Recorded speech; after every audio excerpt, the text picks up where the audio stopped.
KSF Valanchery ശാഖയിൽ മുക്കുപണ്ടം പണയം വെച്ച് തട്ടിപ്പ് നടത്തിയ കേസിൽ ഒരാൾ പോലീസ് കസ്റ്റഡിയിലായി എന്ന് വാർത്ത. ശാഖയിലെ ഗോൾഡ് അപ്രൈസർ മലപ്പുറം കൊളത്തൂർ സ്വദേശി രാജനെയാണ് കസ്റ്റഡിയിൽ എടുത്തത്. സമീർ ബിൻ കരീം ചേരും മലപ്പുറത്ത് നിന്ന്.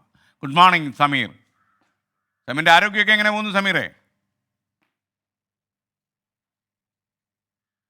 ആരോഗ്യമൊക്കെ ഓക്കെയാണ് സർ, സെറ്റായി വരുന്നു. വാർത്തയിലേക്ക് വരികയാണെങ്കിൽ വളാഞ്ചേരി KSF ശാഖയിലെ തട്ടിപ്പുമായി വളാഞ്ചേരി KSF ശാഖയിലെ തട്ടിപ്പുമായി ബന്ധപ്പെട്ട് നിലവിൽ വളാഞ്ചേരി പോലീസ് ഇപ്പോൾ ഒരാളെ കസ്റ്റഡിയിൽ എടുത്തിരിക്കുകയാണ്. KSF ശാഖയിലെ ഗോൾഡ് അപ്രൈസർ രാജനെയാണ് ഇപ്പോൾ പോലീസ് കസ്റ്റഡി എടുത്തിരിക്കുന്നത്.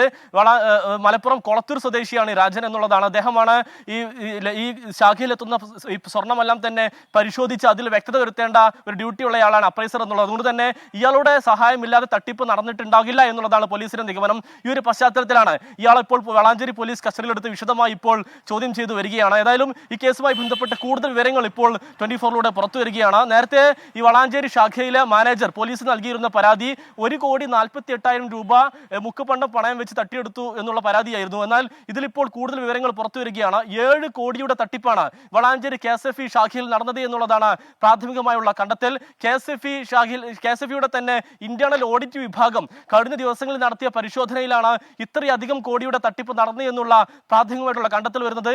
ഇക്കഴിഞ്ഞ 14-ാം തീയതി മുതൽ ഇന്ന് വരെയുള്ള ഈ ഓഡിറ്റിനിടയിലാണ് ഇത്രയും വലിയൊരു തട്ടിപ്പ് ഈ 5 അംഗ സംഘം ചേർന്ന് നടത്തിയത് എന്നുള്ളതാണ് പ്രധാനമായും ഈ ഇന്റേണൽ ഓഡിറ്റ് വിഭാഗം കണ്ടെത്തിയിരിക്കുന്നത്. ഇതിന്റെ അടിസ്ഥാനത്തിൽ പോലീസ് വിശദമായി തന്നെ അന്വേഷിക്കാനാണ് നീക്കം. പ്രധാനമായും കഴിഞ്ഞ 10 മാസത്തിനിടയിലാണ് KSF ഒരു ശാഖയിൽ നിന്ന് മാത്രം 7 കോടിയുടെ മുക്കുപണ്ടം പണയം വെച്ച് തട്ടിയത് എന്നുള്ളതാണ് ഏറെ പ്രധാനപ്പെട്ടതായിട്ടുള്ള ഒരു കാര്യം. ഈ ഒരു പശ്ചാത്തലത്തിൽ ഈ കേസ് അന്വേഷണം ക്രൈംബ്രാഞ്ചിന് വിടാനുള്ള ഒരു നീക്കം ഇപ്പോൾ നടക്കുന്നുണ്ട്. കാരണം 7 കോടിയിലധികം ഒരുപക്ഷെ തട്ടിപ്പിന്റെ വ്യാപ്തി വർദ്ധിക്കുമെന്നുള്ള ഒരു സൂചന എന്ന പശ്ചാത്തലത്തിലാണ് ഈ അന്വേഷണം നിലവിൽ ക്രൈംബ്രാഞ്ചിന് വിടാനുള്ള തീരുമാനം വന്നിരിക്കുന്നത്. നിലവിൽ കേസുമായി ബന്ധപ്പെട്ട് 6 പ്രതികളാണുള്ളത്. ഒന്ന് പാലക്കാട് സ്വദേശികളായിട്ടുള്ള പടപ്പേത്തോടി അബ്ദുൽ നിഷാദ്, ഒപ്പം തന്നെ മുഹമ്മദ് അഷ്റഫ്, റഷീദ് അലി, കാവുംപുറത്ത് മുഹമ്മദ് ഷരീഫ്, ഇപ്പോൾ കസ്റ്റഡിയിൽ എടുത്തിരിക്കുന്ന രാജൻ, മറ്റൊരു ഗോൾഡ് അപ്രൈസർ എന്നീ 6 പേരാണ് നിലവിൽ പോലീസിന്റെ കസ്റ്റഡിയിലുള്ളത്. ഇതിൽ ഏറ്റവും പ്രധാനപ്പെട്ട കാര്യം മറ്റുള്ള 5 പ്രതികളും രാഷ്ട്രീയ സ്വാധീനമുള്ള വളരെ ഉന്നതനാണ് എന്നുള്ളതാണ്. അതിൽ ഒരാൾ ലീഗിന്റെ നേതാവ് കൂടിയാണ് എന്നുള്ള സൂചനയും ഇപ്പോൾ പുറത്തുവരികയാണ്. അതുകൊണ്ട് തന്നെ വിശദമായ അന്വേഷണം വേണമെന്നുള്ളതാണ് പോലീസിന്റെ നിലപാട്. Okay, thank you Sameer bin Kareem. Chandran Cheriyil പറയുന്നു, അന്തിച്ചർച്ച പൊളിച്ചെഴുതാൻ താങ്കൾ ആഗ്രഹിക്കുന്നുവെന്ന് Q ചാനലിലെ അഭിമുഖത്തിൽ പറഞ്ഞത് വളരെ അത്യാവശ്യമാണ്.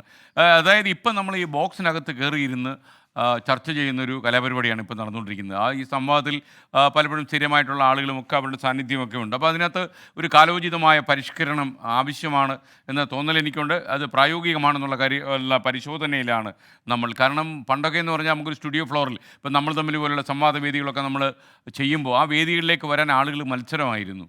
ഇന്നിപ്പോൾ ഉള്ള പ്രശ്നം എന്ന് വെച്ച് കഴിഞ്ഞാൽ ഈ സൗകര്യങ്ങൾ കൂടി വീട്ടിന് ഉള്ളിലിരുന്നു കൊണ്ട് തന്നെ ലൈവിൽ പങ്കെടുക്കാം എന്നൊക്കെ വന്നപ്പോൾ പല ആളുകളും സഞ്ചരിക്കാൻ തയ്യാറല്ല. സ്റ്റുഡിയോ ഫ്ലോറിലേക്കൊക്കെ വരാൻ ആളുകൾ വലിയ മടിയാണ് കാണിക്കുന്നത്. എന്നാലും ആ മടിയൊക്കെ കടന്ന് ഇതിനൊരു കാലോചിതമായ ഒരു പൊളിച്ചെഴുത്ത് നടത്താൻ കഴിയുമെന്നുള്ള സജീവ ചിന്തയിലാണ് 24 വാർത്താ സംഘം.